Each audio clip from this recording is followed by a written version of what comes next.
Graças a Deus. Meus amados, a paz do Senhor Jesus a todos, amém? Graças a Deus. Agora eu vou botar meu óculos, né? A projeção aqui hoje não funcionou.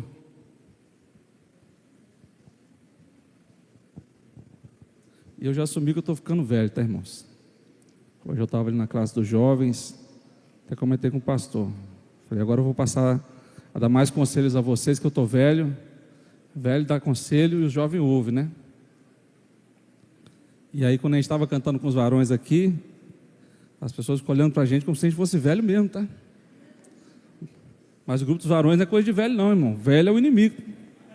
Amém? Nós somos feitos novas criaturas, né? Glória a Deus. A Brenda estava ali tirando foto ou fazendo filmagem do Marcelo. Eu acredito que ela vai fazer alguma homenagem para ele, algum grupo da família, alguma coisa assim. Querido, você que pode, se coloca sobre os teus pés. Abra a Bíblia Sagrada. No primeiro livro das Crônicas dos Reis de Israel. Nós leremos no capítulo de número 13, a partir do versículo de número 5. 1 Crônicas, capítulo 13, a partir do versículo 5.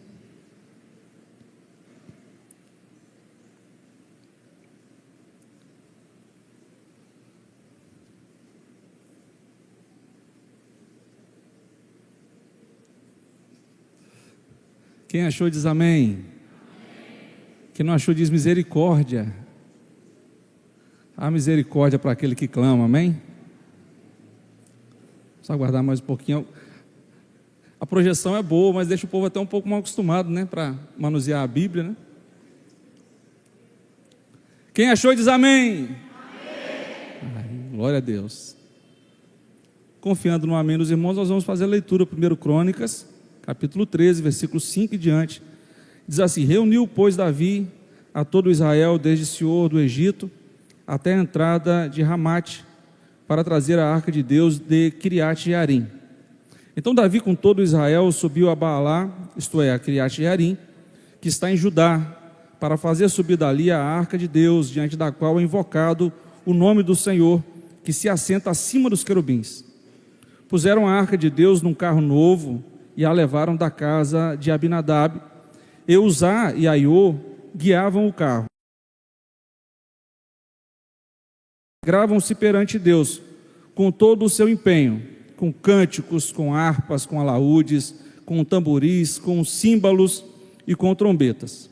Quando chegaram à eira de Quidom, estendeu Uzá a mão à arca para a segurar, porque os bois tropeçaram. Então a ira do Senhor se acendeu contra Uzá e o feriu, por ter estendido a mão à arca, e morreu ali perante Deus.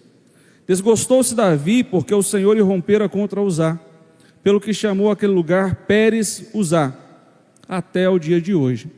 Temeu Davi a Deus naquele dia e disse: como trarei a mim a arca de Deus? Ore ao Pai comigo. Deus, em nome de Jesus Cristo, nós te adoramos, Senhor, pela tua presença tão maravilhosa aqui no nosso meio. Pai, mesmo sendo falhos, ó Pai, apresentando um culto tão simples, a tua presença é tão real, é tão maravilhosa, é tão satisfatória aqui no nosso meio, ó Pai, e nós sabemos que isso é a tua graça. Pai, continua conosco, eu te peço, nos inspira, Senhor, para ensinarmos e aprendermos a tua palavra. Espírito Santo, meu amigo, me guia na ministração da tua palavra, que o nosso coração venha ser terra boa para receber a tua semente nessa noite, em nome de Jesus, amém. Pode tomar assento. Queridos, a palavra de Deus que eu estou inspirado a compartilhar com os irmãos diz respeito a um momento muito especial do reino de Israel. Vamos contextualizar aqui o que estava acontecendo. Davi, ele acabara de ser ungido rei sobre todo Israel. Os irmãos conhecem a história de Davi. Ele foi ungido como rei ainda muito jovem. Embora Deus tivesse ungido ali um menino, Deus permitiu que apenas um homem sentasse no trono. Então Davi vive todo um processo, e após a morte de Saul, ele vai ser ungido somente sobre Judá, e depois de 7 anos ele vai ser ungido e reconhecido como o rei de todo Israel. A primeira medida institucional que Davi vai tomar, a partir do momento em que ele é empossado como rei de Israel, é se lembrar da arca de Deus. A arca de Deus, aqui naquele momento, ela simbolizava, ela representava a presença do próprio Deus. E essa arca, ela não era o objeto de culto, as pessoas não prestavam culto à arca, mas havia a cerimônia estabelecida na lei que uma vez por ano, num local reservado chamado Santo dos Santos, no tabernáculo, ali o sumo sacerdote entrava e oferecia ali um sacrifício especial em nome de toda a nação de Israel. Era algo muito especial, muito restrito. Por quê? Porque a arca simbolizava, reitero, a presença do próprio Deus, embora ela não fosse a presença de Deus, ela representava. Os irmãos entenderam essa parte? Amém? Amém? Ocorre que, aonde estava essa arca? Essa arca estava, como nós lemos, num local chamado Kiriat Jearim. Como ela foi parar ali? Muitos anos antes, ainda antes do período dos reis de Israel, ali, quando o sumo sacerdote Eli, ele julgava o povo de Israel, ele tinha dois filhos que eram muito problemáticos, Ofni e Finéias. Esses dois filhos eram totalmente desviados, se prostituíam, roubavam a casa de Deus.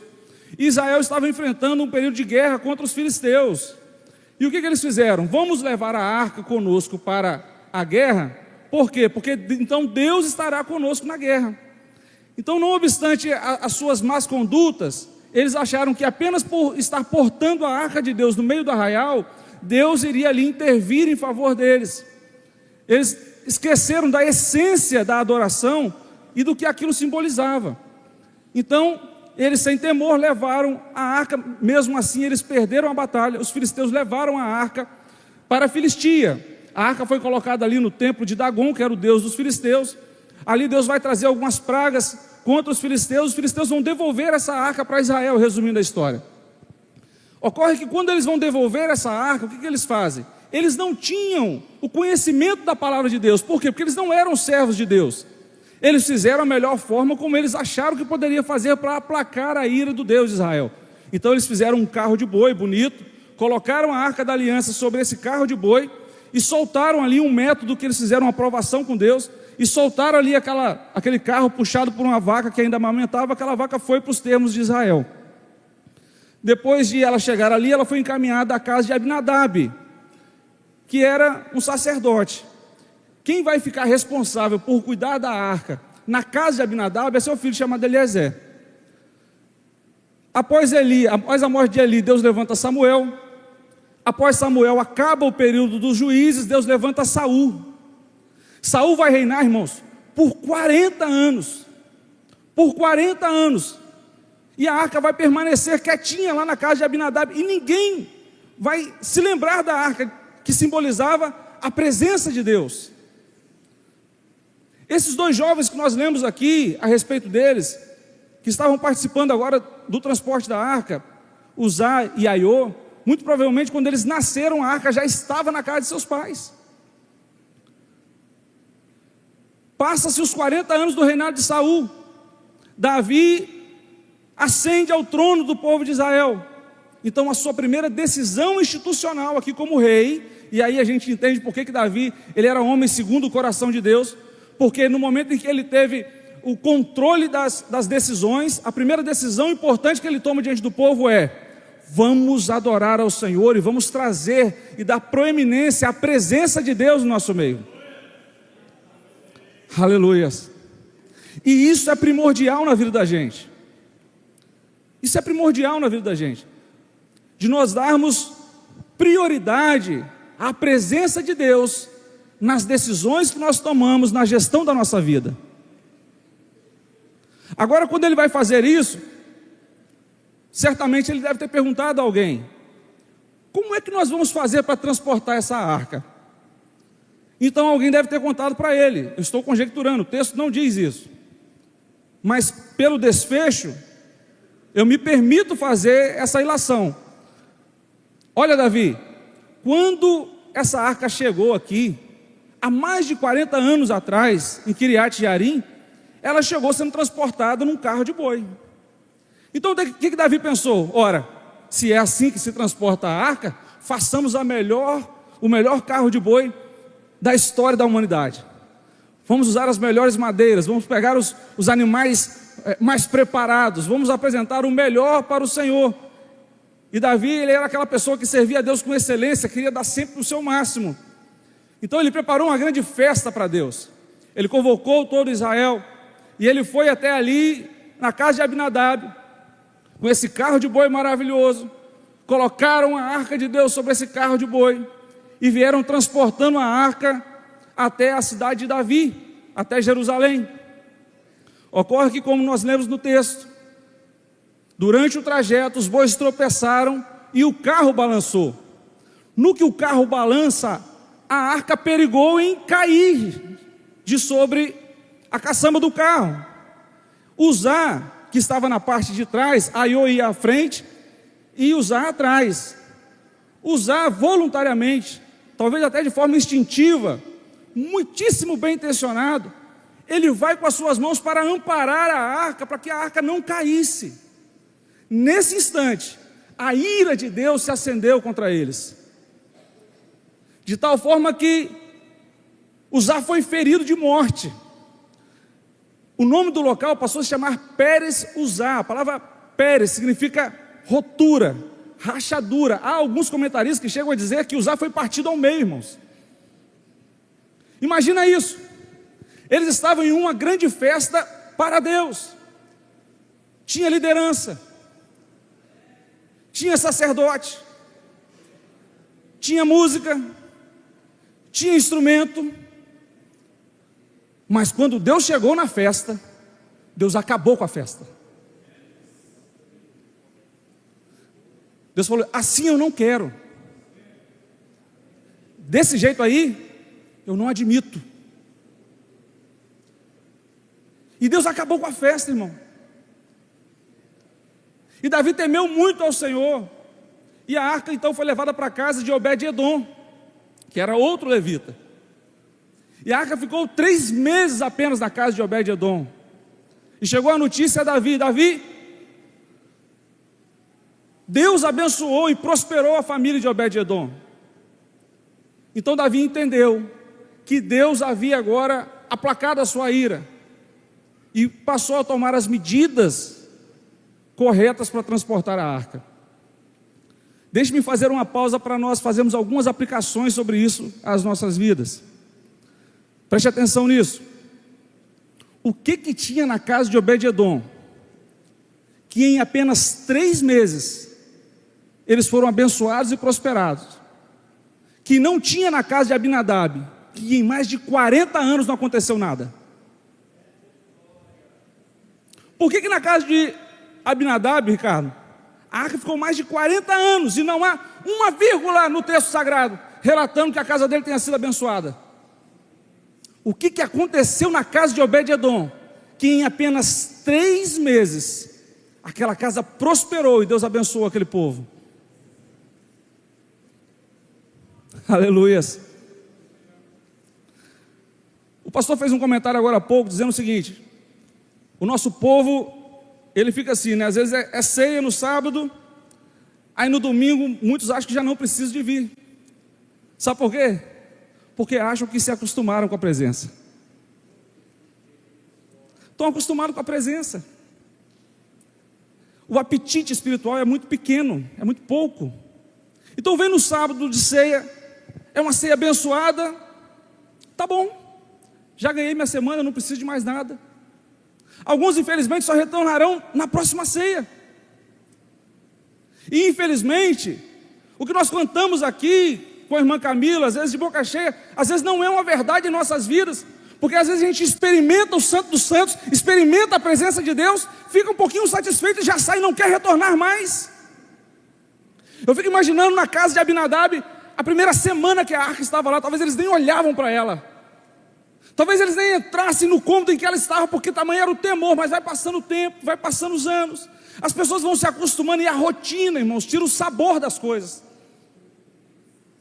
A gente está tão acostumado a vir aos cultos, a ver os conjuntos cantando, E a gente acha que já não precisa fazer com excelência, a gente acha que já não precisa dar o nosso melhor.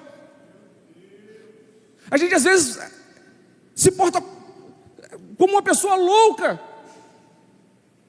porque a gente diz o seguinte: olha, Deus está no ambiente. Aí a gente pergunta assim: quantos estão sentindo a presença do Senhor? E muitos levantam as mãos e digam: glória a Deus, eu estou sentindo a presença de Deus. Mas não se porta com reverência, com adoração, não se entrega totalmente a esse Deus, mas fica de qualquer jeito. Quando eu vejo os serafins diante do trono de Deus na glória, conforme o relato de Isaías, eles tinham 6 asas, mas só com 2 eles voavam, porque 2 eram para tapar os seus pés, e 2 eram para cobrir os seus rostos, porque eles não se achavam dignos de estarem confrontando a presença de Deus. Aleluias! Não se acostume com a presença de Deus. Não ache normal isso daqui, irmão. Isso aqui é privilégio. Isso aqui é privilégio. Aleluias. Nós não merecíamos estar aqui. É graça de Deus. Há muitas pessoas aí fora chorando, dizendo: Tiago, eu não tenho forças para caminhar. Mas Deus te deu força. Algumas pessoas acamadas essa noite, que não puderam estar aqui neste culto, e que certamente se você fosse conversar com elas, elas diriam: quem me dera ter a oportunidade de entrar por aquelas portas com as mãos erguidas para adorar a Deus. Você teve essa oportunidade, o Espírito Santo te trouxe aqui nessa noite. Não ignore a presença de Deus.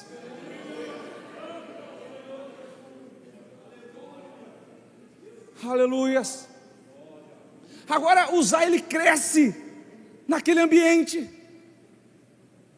um ambiente que ele acha comum, e eu fico pensando assim: meu Deus, eu já estou há cerca de 25 anos caminhando, e eu fico me questionando, e eu fico com medo das minhas filhas também se acostumarem com isso. A gente se acostuma, a gente fica religioso, Marcelo, e a gente perde a essência, a gente perde a intencionalidade, a gente perde o sabor, a razão, a intenção.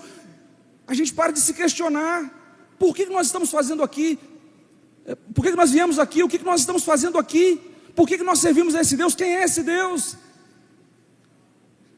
E tenha certeza, querido, a presença dele está aqui nessa noite. Aleluias. A presença dele está aqui nessa noite.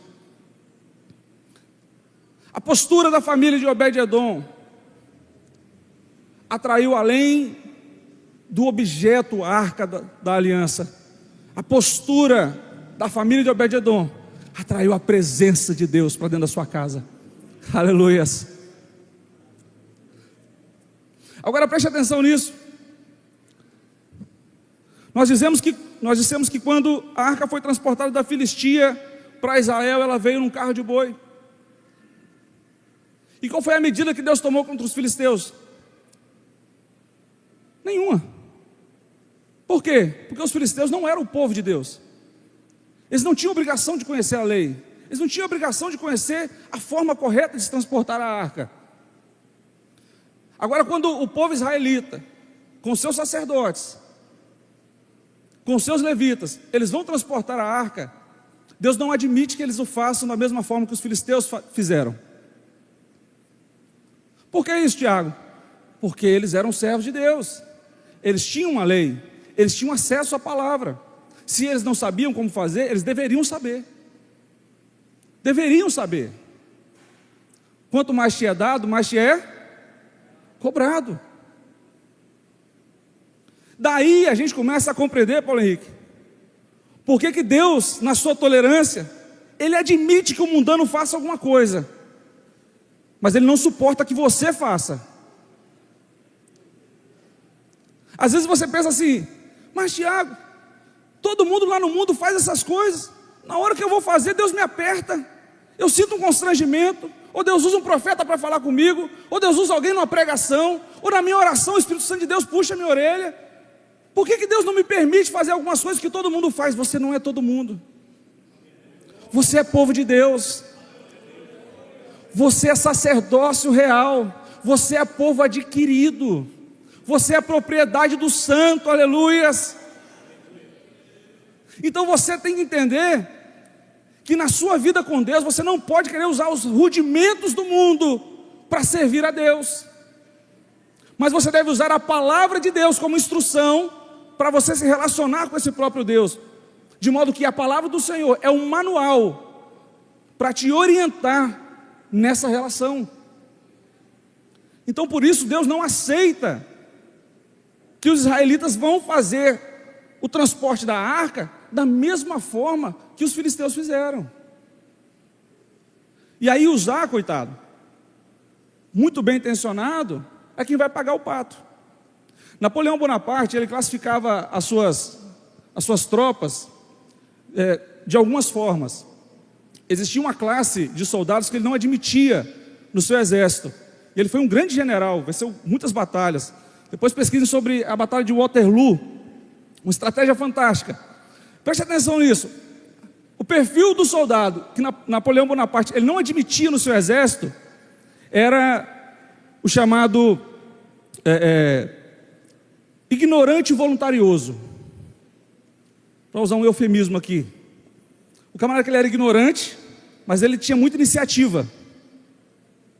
Vou falar fora do microfone, pastor. O ignorante com iniciativa. Por que ele não deixava que o ignorante com iniciativa ele participasse do exército? Porque ele não sabia como fazer as coisas. Quando a pessoa é ignorante, ela não tem iniciativa, tudo bem, ela vai ser orientada e vai fazer o que tem que ser feito. Agora, quando ela é ignorante, é extremamente proativa, ela tem muita iniciativa, o que ela vai fazer, Ricardo? Vai fazer errado. E foi o que Uzá fez. O ignorante não tinha conhecimento da lei, embora tivesse obrigação de saber, porque ele era levita, ele era filho de sacerdote. Ele teve a iniciativa, muito bem intencionado, e foi lá querer segurar a arca. Então a ira de Deus foi descarregada sobre ele. E aí eu te digo, só boa intenção não vale, querido. Esse papo assim de, não, mas Deus conhece o meu coração, pastor. Sim, Deus conhece o seu coração, mas você conhece a palavra de Deus? Mas Deus sabia das minhas intenções. Sim, Deus sabe das suas intenções, mas você sabe quais são as intenções de Deus? Então, querido, não menospreze a palavra do Senhor. Ela é vida para você. Aleluia. Ela é saúde para você. Ela é livramento para sua casa, para sua família. Ela nutre o seu relacionamento com Deus. Ela te orienta como andar, como se portar. Se mova pela palavra de Deus, em nome de Jesus. Agora, depois que a arca vai estar ali 3 meses na casa de Obed-edom, e a notícia de que a casa de Obed-edom foi abençoada, Davi, ele vai fazer diferente. Ele vai chamar os sacerdotes, ele vai chamar os levitas, e vai dizer o seguinte: olha, nós fizemos da forma errada. O capítulo 15 de 1 Crônicas vai nos relatar isso. Nós fizemos da forma errada. Então a primeira coisa, vocês se santifiquem. Segunda coisa, a arca de Deus ela deve ser transportada aos ombros dos levitas. Não tem essa de carro de boi. A arca tem que ser carregada nos ombros dos levitas. Então vocês vão se santificar, nós vamos nos preparar e nós vamos fazer essa comitiva novamente.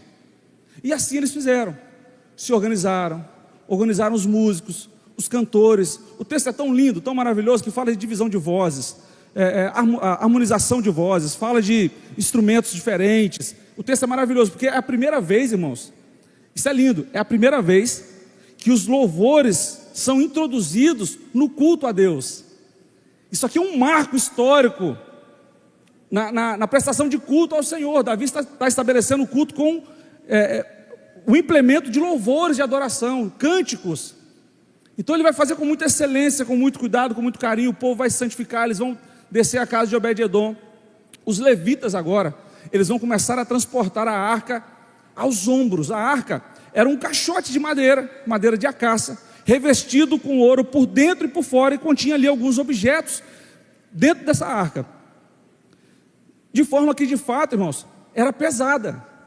Ela era pesada. A madeira de acácia é uma madeira de lei, é uma madeira, bastante densa, e ela ainda era revestida com ouro por dentro e por fora, e a sua tampa era completamente de ouro, e tinha ali 2 imagens de 2 querubins com as asas voltadas para frente. Portanto, ela era pesada. Para transportar a arca, ela possuía nas suas laterais 4 argolas, por onde também havia 2 varas de madeira de acácia, também revestidas de ouro, e eles precisavam passar essas varas por essas argolas, se agachar em 4 levitas, em 4 homens, pegar aquela arca, levá-la ao ombro para poder transportarem. É assim que a arca deveria ser transportada. Não era sobre carro de boi. Agora deixa eu te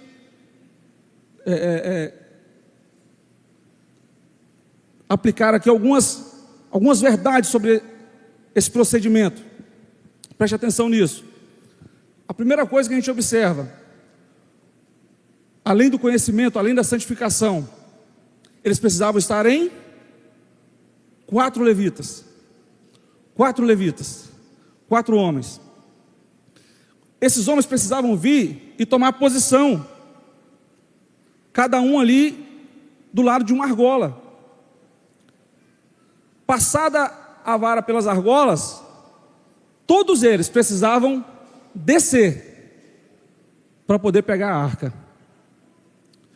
E aí eu já aprendo que para transportar a glória de Deus, a primeira coisa que eu preciso fazer é descer.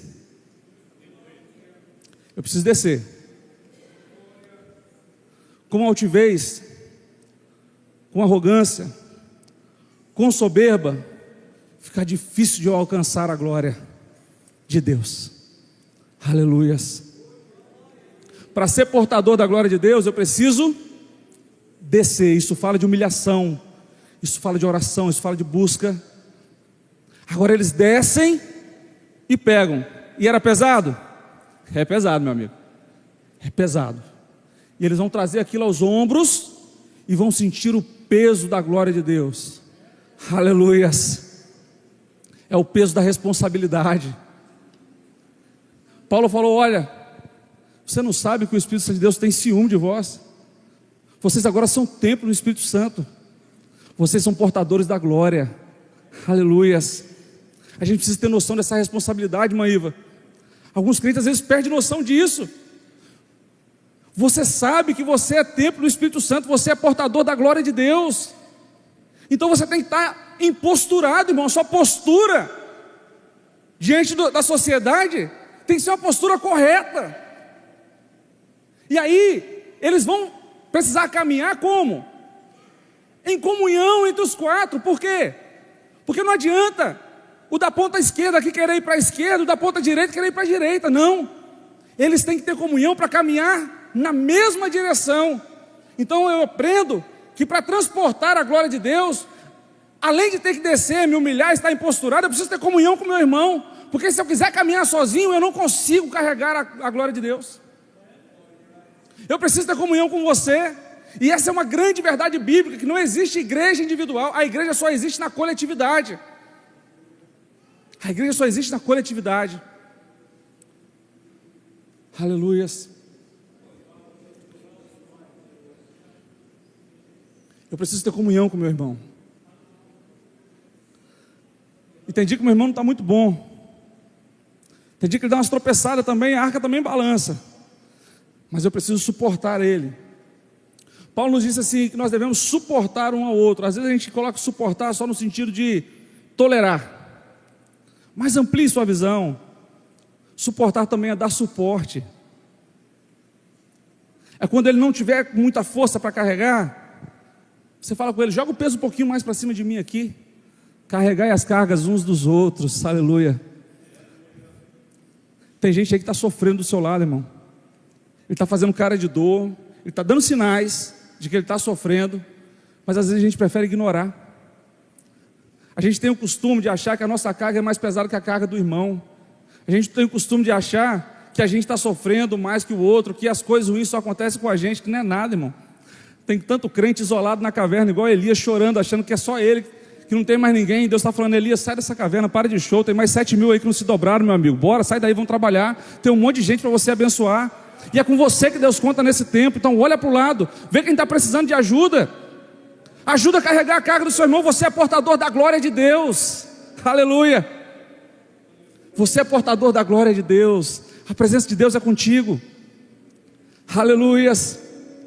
Agora eles tinham que ter muito cuidado, porque a comitiva está passando, eles estão entrando em Jerusalém, eles estão transportando a arca, e está todo mundo olhando para eles, está todo mundo olhando na direção deles, Guilherme.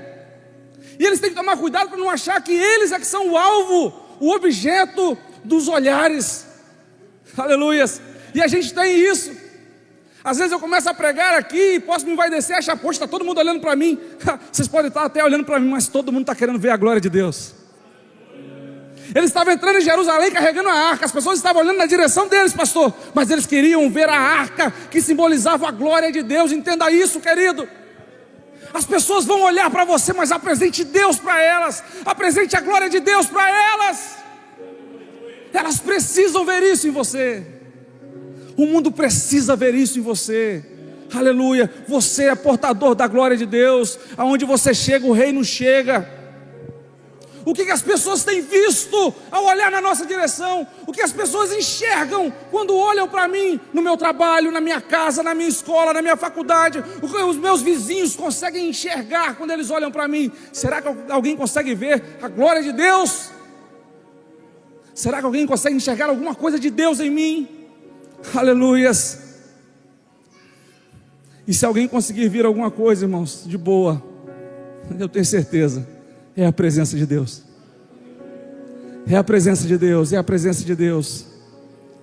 Oh, a presença dele está aqui conosco, irmãos. Aleluias. É a presença de Deus que faz a diferença. Aleluia, é a presença de Deus. Muita gente quer muita coisa, mas sabe do que a gente precisa mesmo, Jonathan? É da presença de Deus.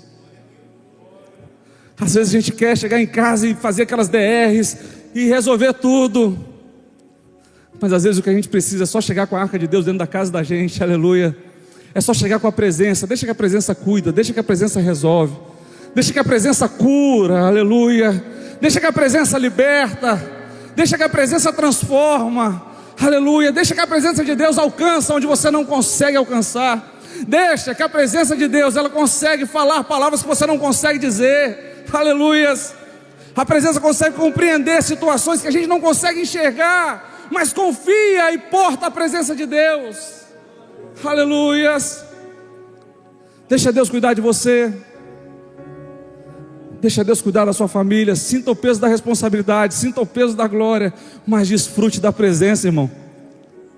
Desfrute da presença. Aleluias. Desfrute da presença.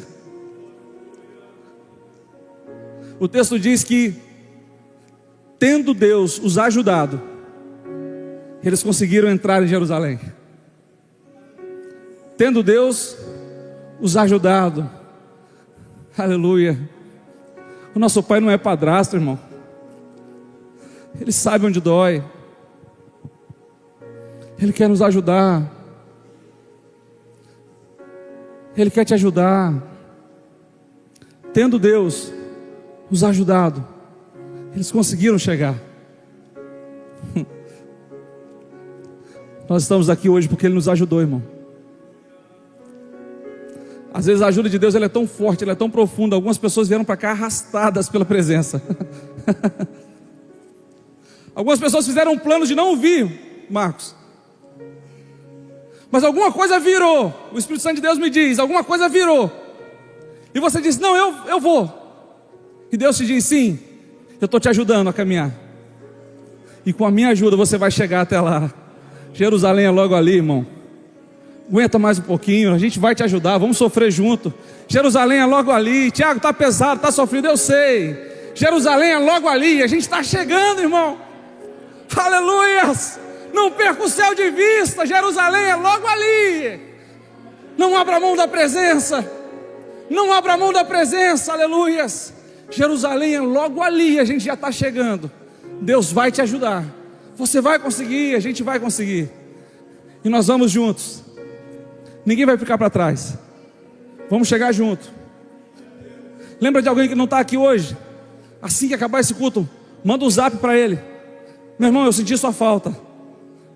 Você é importante. Se a carga está pesada, nós vamos orar. Deus vai nos ajudar. E nós vamos chegar. Em nome de Jesus. Quantos estão sentindo a presença do Senhor aqui nessa noite? Aleluia, aleluias. Ele é aquele que te ajuda, aleluias. Eles entraram em Jerusalém, e ali eles fizeram grandes sacrifícios e ofertas ao Senhor. E o texto vai dizer que Davi chamou cada um pessoalmente, entregou uma porção de pão, uma porção de carne e uma porção de passas. E depois disso cada um foi embora para sua casa. Aleluia. Sabe o que esse texto está me dizendo? Nenhum de vocês aqui vai voltar para casa de mãos vazias. O Senhor tem uma porção para cada um de vocês. Aleluia. Talvez você disse assim no seu coração: mas Tiago, eu nem vim para pedir nada. Não tem problema, você vai voltar carregando alguma coisa. Porque hoje a palavra de Deus para você tem porção separada para você nessa noite. Tem porção separada para sua família, para sua casa nessa noite.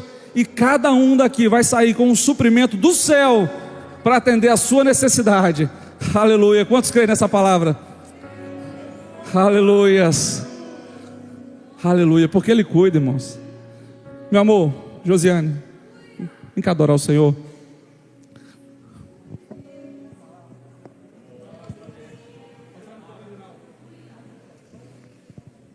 Aleluia. Nós vamos adorar o Senhor.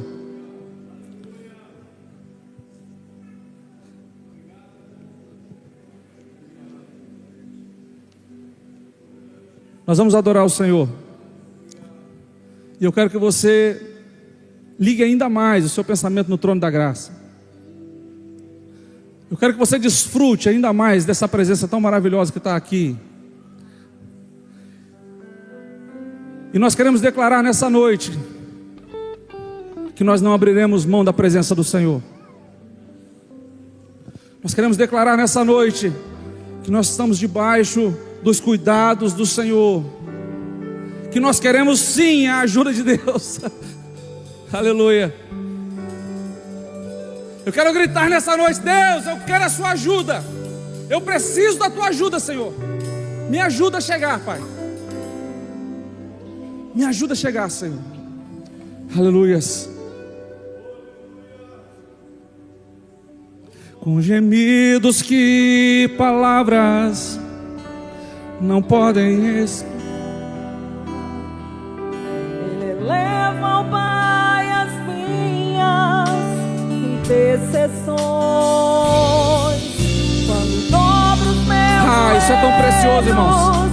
em meio às tribulações. Isso é precioso demais. Ele ouve o gemido do meu coração. Porque Ele te conhece, Ele te ama. A Jesus a ti confesso. Declare isso para Ele. Não dá pra viver sem sentir a tua presença no meu ser. Sou eterno dependente, ser humano tão carente. Estou de novo aqui. É desse jeito, aleluia. Adore ao Senhor, adore ao Senhor. Aleluia, declare isso nessa noite. Ainda que pra te servir, Jesus, eu tenha que chorar. Te servirei, porque comigo estarás. sofrer contigo é bem melhor do que errar. Perdoa-me, porque às vezes não consigo nem falar. Logo as lágrimas, aleluia. Desfrute da presença dele, aleluia. E Ele está aqui. Ele está aqui nessa noite. Se coloca sobre os seus pés. Se coloca sobre os seus pés. Ainda que pra te servir, diga isso de todo o seu coração, aleluia. Te servirei, porque comigo estarás.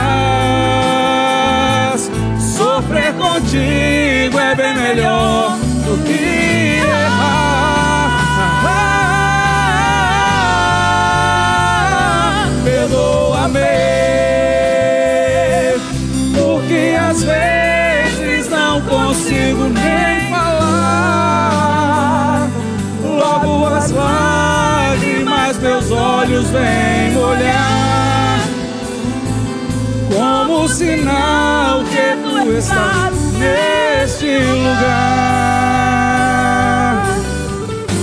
Pai, em nome de Jesus Cristo, eu quero orar em favor do teu povo nessa noite, Senhor. Deus, eu quero pedir força para aquele que está cansado, Pai. Deus, entraram pessoas aqui nessa noite precisando de fato da tua ajuda, Deus. Aleluias. E eles andaram confusos, Deus, tomando decisões que acabaram lhes afastando de ti, Deus. Mas a tua boa mão os trouxe até aqui nessa noite. Foi o Senhor que os ajudou a chegar até aqui, Pai. E eu peço a tua intervenção, ó Deus. Deus, dá força àquele que está cansado, Deus. Revigora a força daquele que está abatido, Pai, em nome de Jesus Cristo. Deus, famílias que estão sofrendo pelejas, ó Pai, ataques do mal, Deus, em nome de Jesus Cristo, manifesta a tua presença nesses lares. Assim como o Senhor foi na casa de Obed-Edom, seja na casa dos teus filhos, que ali haja a tua prosperidade, a prosperidade que traz paz, que traz justiça, que traz harmonia, que traz alegria. Deus, em nome de Jesus Cristo, manifesta a tua graça sobre a vida dos teus filhos, Deus. Pai, em nome de Jesus Cristo, Deus, nos ajuda, Pai. Nós não abrimos mão da tua presença. Nós não abrimos mão da tua presença. Nós não abrimos mão da tua presença. Ainda que pra te servir, Jesus, eu tenha que chorar. Te servirei porque comigo estarás. Sofrer contigo é bem melhor do que errar.